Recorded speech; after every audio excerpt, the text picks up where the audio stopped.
But let me ask a question, and this is to all South Africans.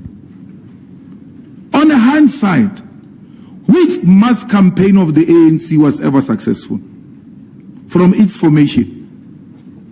Which one? Which mass in history? I'm asking you about history. Let's take Sharpeville.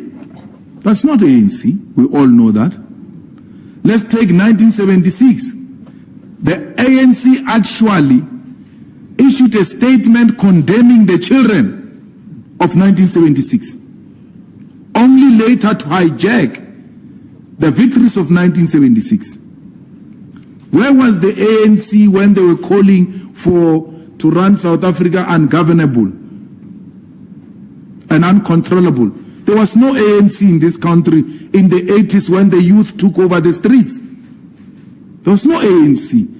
Which mass campaign of the ANC was successful?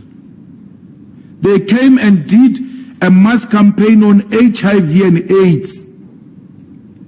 That was one of their mass campaigns. A lot of people died because their campaign was not successful.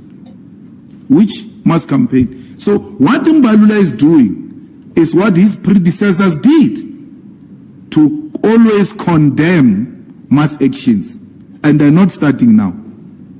They're not starting now. They've always been always following activities, but they were very good with propaganda. Someone must go to the papers of Solomon Mahlangu's court. They are there. Someone must go there and go and tell us where Solomon Mahlangu says, "My blood will nourish the tree that will bear the fruits of freedom. Tell my people that I love them, they must continue with the struggle." In the Kubari, he said it there in the court. In the court papers, there. That's what the ANC told us. Yeah. Go and show us that.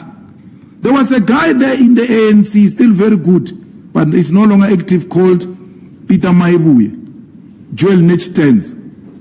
Those guys had a department called DIP. Its role was to do those things.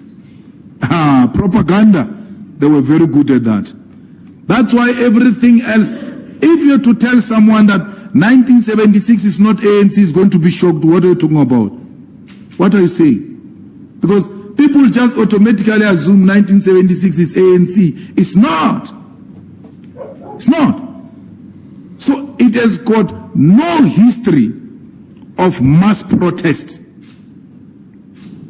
Why was O.R. Tambo staying in Britain after the British government declared ANC a terrorist organization? If indeed it was an organization that constituted a threat to the white establishment. Okay, let's bring it closer to history. Can you imagine that terrorist that America killed, Osama bin Laden? His organization being declared a terrorist organization, and then he stays in Washington. How do you reconcile the two? That the British government says the ANC, it's a terrorist organization.